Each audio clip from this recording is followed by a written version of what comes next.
আজকে আমরা ইভিএনজিতে IOL install দিব সিসকোর। আমরা কিন্তু এর আগে যতগুলো ল্যাব সেট আপ করেছি সেখানে L3 সিসকোর আইওএসগুলো দিইনি, আমরা ডাইনামিক্সগুলো আমরা দিয়েছিলাম। এখন দেখেন যে সিসকোর অপশনটা এখনও অ্যাশ কালার হয়ে আছে সিসকো আইওএল নামে।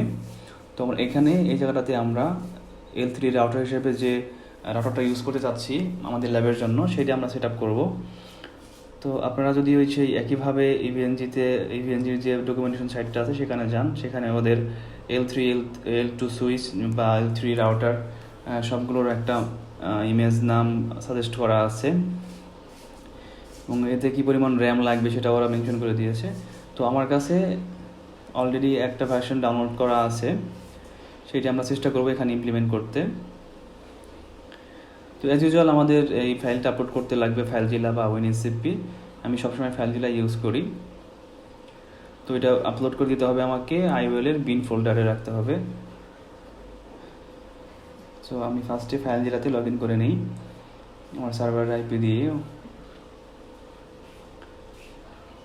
3.128 ইউজার নেম রুট হবে আর পাসওয়ার্ড হবে EVE-NG port 20।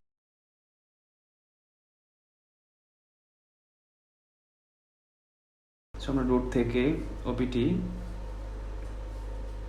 Unit lab add-ons IOL বিন, এই বিনের মধ্যে আমরা আইওএলের যে পুরো ফোল্ডারটা আছে সেটা আমরা যতগুলো ফাইল আছে সবগুলো আপলোড করে দেব।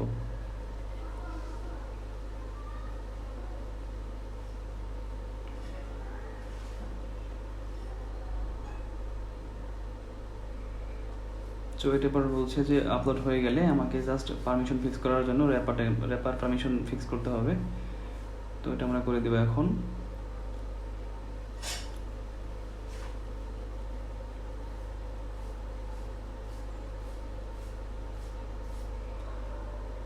বুট ইউজ করে রুট ইউজার দিয়ে পাসওয়ার্ড ইভি দিয়ে লগ ইন করে আমরা জাস্ট এই যে কমান্ডটা দেওয়া আছে কপি পেস্ট করে এটা এখানে পেস্ট করে দেবো।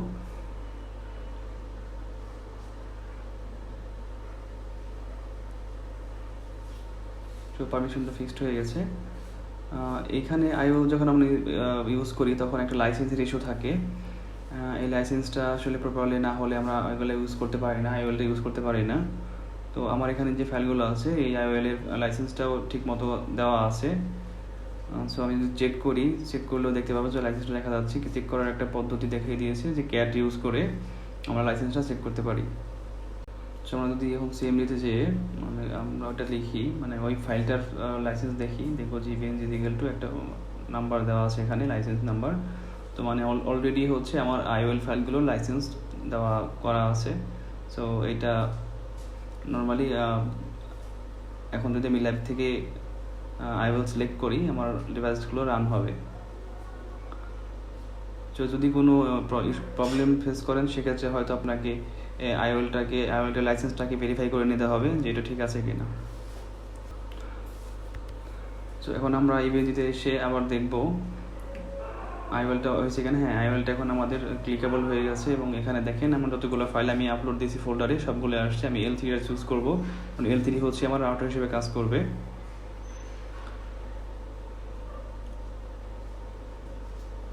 সো আমরা একটা ইন্টারনেট নিয়ে নিই।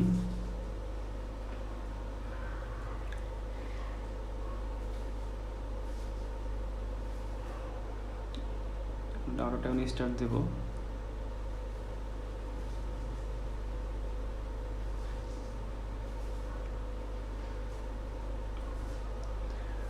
এটা সেট আপ হতে একটু সময় নেবে। সো আমার কমান্ড প্রম্পট চলে আসছে, ডায়লগ বক্স চলে আসছে।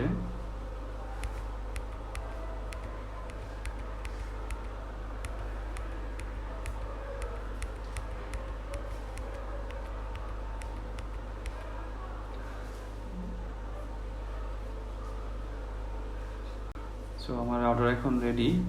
দেখুন ইন্টারফেসগুলো রানিং কনফিগারেশনগুলো চেক করি, দেখবো আসলে কিছু এখানে নেই, কয়েকটা ইন্টারফেস আছে জাস্ট।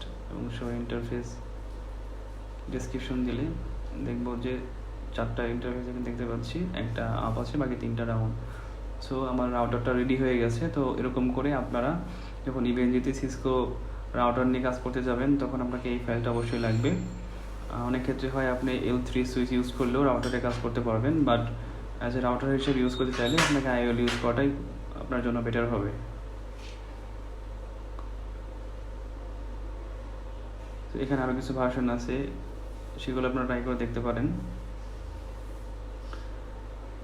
L2টা নর্মালি সুইচ হিসেবে কাজ করবে যদি আপনারা সিলেক্ট করেন।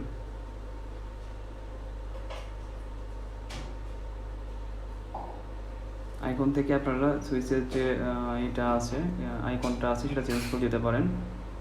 এটা এখন সুইচ হিসেবে কাজ করবে, যেটা হচ্ছে আমরা L2 হিসেবে এটা নিয়েছি।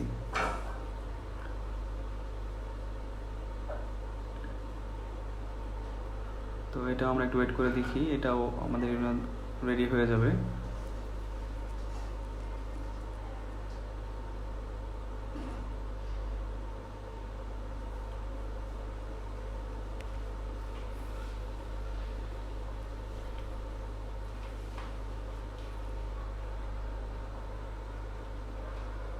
আমাদের সুইচ রেডি।